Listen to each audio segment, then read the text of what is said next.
What would it be like to go 24 hours without digital media? Would your friends worry when you didn't reply? Would you find yourself scrolling through out of habit before remembering you were trying to avoid it today? What is it about digital media that makes it so hard to avoid? Is it just that it's so embedded in modern society, or does it affect us more than we realise?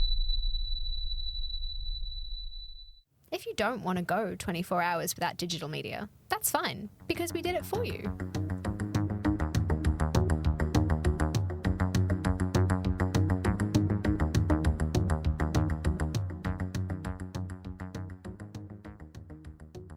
I'm Bonnie. And I'm Dec.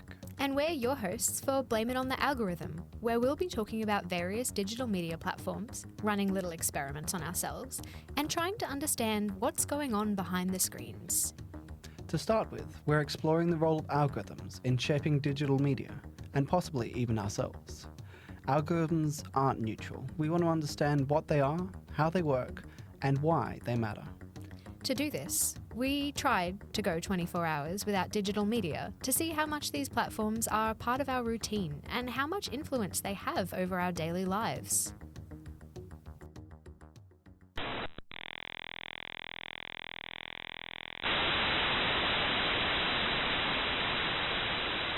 So, you actually made it the whole 24 hours, right? Yes, I did. I had to organise a lot more than I thought to be able to do that, like telling my mum not to worry if I didn't reply to her texts, because if she called me and there was no answer.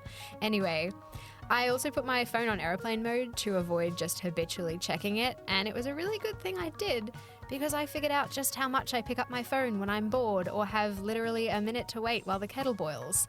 It was a little confronting, but going without it felt a bit like a holiday, like I wasn't on call constantly for once. Yeah, I can definitely relate to that on-call mentality. Partially because I work on call online, which meant I couldn't actually even do the full 24 hours. You failed. I did. I tried not to organise for that failure, but ended up having to because that's just the way it worked out with my jobs. And in terms of telling people I wasn't going to be online, I actually just let it fall as it lay and only ended up with one annoyed message that had been on waiting for 24 hours. So this turning to our phones when we're bored or feeling like we always have to be online, can we blame that on the algorithms? We can certainly try. But first, shouldn't we explain what an algorithm actually is? Yeah, they're essentially the computing program that decides what to show users and in what order. Like Facebook showing you posts from your pages and friends, as well as recommended and sponsored content that it thinks you might want to see. Platforms like Facebook know how much power they have to affect us through these algorithms. In the 2015 article, Algorithmic Harms Beyond Facebook and Google, Zeynep Tufekci explains the controversial Facebook mood experiments. Facebook's algorithmically curated newsfeed decides which of the status updates a Facebook user sees from his or her friends. The researchers positively showed that news and updates on Facebook influence the tenor of the viewing Facebook users' subsequent posts, and that Facebook itself was able to tweak and control this influence by tweaking the algorithm.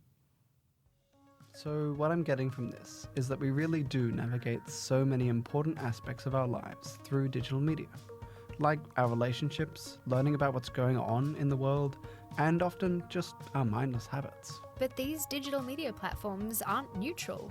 Hiding behind our screens are algorithms which can literally shape our mood by deciding what to show us.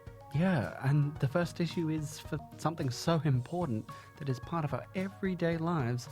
Not everyone really understands what an algorithm actually is, and even how much power they have over our online experiences, let alone, as you say, our mood and behaviours. And to add on to that, Michelle Wilson's 2017 article, Algorithms and the Everyday, points out that algorithms are owned by companies like Facebook, whose algorithms are corporate secrets, so we can't see the agenda behind any of their decisions.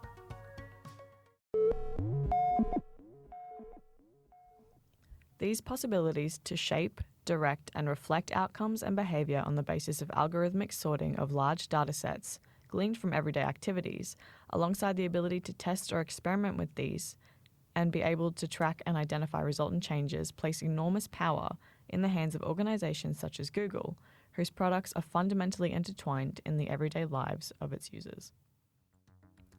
There's so much going on behind the screens of digital media that's hard to see. And so far, we're thinking, We can blame it on the algorithm? yeah. We know that some companies like Facebook are aware of their power. And next week, we're going to talk more about what those digital media platforms do with that power, especially the platforms that rely upon recommendations. Hope we gave you something to think about next time you log on. See you next week.